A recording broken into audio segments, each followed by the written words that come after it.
ఎక్కడ చూసినా కూడా ప్రస్తుతం మిథున్ రెడ్డి ఇష్యూనే కనిపిస్తోంది. ఏ ఛానల్లో చూసినా అంత ఉత్కంఠ భరితంగా మారిందని చెప్పుకోవచ్చు. ఏం జరుగుతోంది అనేది. సో నిజంగానే అరెస్ట్ చేస్తారా? ప్రస్తుతం విచారిస్తూ ఉన్నారు. ఏంటి అసలు ఏం జరుగుతోంది? మీరు ఏం చెప్తారు? రాజ్యమే కుట్రదారుడుగా మారినప్పుడు రాజ్యంలో ఉండే ప్రజలు భయభ్రాంతులకు గురవటం సహజం. రాజ్యం కక్షపూరితంగా వ్యవహరించదలుచుకుంటే ఆంధ్రప్రదేశ్లో జరుగుతున్నటువంటి ఈనాటి రాజకీయ వాతావరణాన్ని చూస్తే మిథున్ రెడ్డి గారిని సిట్టు వాళ్ళు పిలవటం, మీరు అన్నట్టుగా ఉత్కంఠ భరితం ఉందో లేదో కానీ ఆయన్ని ప్రశ్నించి మాట్లాడి పంపిస్తారా లేకపోతే అరెస్ట్ చేస్తారా? ఈ రెండిట్లో ఏదైనా జరగచ్చు. ఎందుకంటే గతంలో కూడా ఒకసారి పిలిచారు, మాట్లాడటం జరిగింది. మళ్ళా ఈరోజు ఖచ్చితంగా రమ్మన్నారు. సుప్రీంకోర్టులో ఆయన పెట్టుకుంటే అది యాడ్వర్స్గా మారటం రావటం జరిగింది. మిథున్ రెడ్డి గారి కన్నా ముందు నాకు తెలిసి కొంతమంది ఇంపార్టెంట్ అనుకునేటువంటి వాళ్ళు మాజీ ముఖ్యమంత్రి జగన్మోహన్ రెడ్డి గారికి దగ్గరగా ఉన్నటువంటి వాళ్ళని మేము ఎవరినైనా తాగగలం, ఎవరినైనా లోపల తీసుకోగలమని వాళ్ళు చెప్పి చూయించారు. దానిలో భాగమే కృష్ణమోహన్ రెడ్డి గారు కానివ్వండి, దానిలో భాగమే ధనంజయ రెడ్డి గారు కానివ్వండి, దానిలో భాగమే చెవిరెడ్డి కానివ్వండి. ఇది నాలుగో అనుకున్నాం.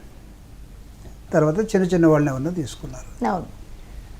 అంటే వాళ్ళు ఏం చేయదలుచుకున్నారంటే ప్రభుత్వంగా అత్యంత ప్రజాదరణ కలిగినటువంటి ఒక ప్రతిపక్ష నాయకుడిగా మాజీ ముఖ్యమంత్రి జగన్మోహన్ రెడ్డి గారు ఈరోజు పాలకపక్షాన్ని భయపెడతా ఉన్నాడు ఎక్కడికి వెళ్ళినా.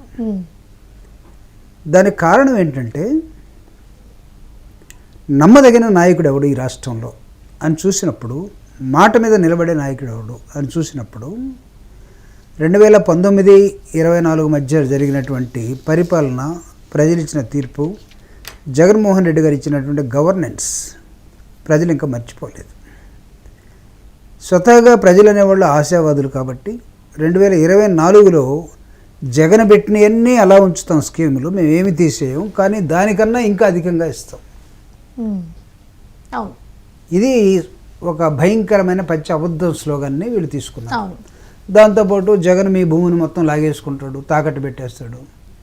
అంటే జనాలకి ఏది చెప్తే త్వరగా నమ్ముతారో దానిలో సిద్ధహస్తులు కాబట్టి కూటమి అనేవాళ్ళు ప్రజల్ని అబద్ధం వైపు నడిపించారు. 1 year అయిపోయింది. జగన్ కన్నా ఎక్కువ ఇస్తున్న దేవుడు ఎరుగు, మీరు చెప్పిందన్నా చేయండి రా బాబు అనే దశలోకి జనం వచ్చేసారు.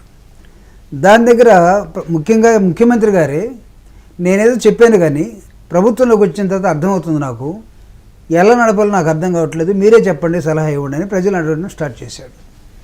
మహా అంటే తను ఇచ్చినటువంటి సూపర్ 6, సూపర్ 7 లేకపోతే ఇంకో 43 ఇవన్నీ మర్చిపోయి ఒకదాన్నే పెన్షన్ మాత్రమే ఆయన తీసుకొని ముందుకెళ్ళాడు సంవత్సర కాలం.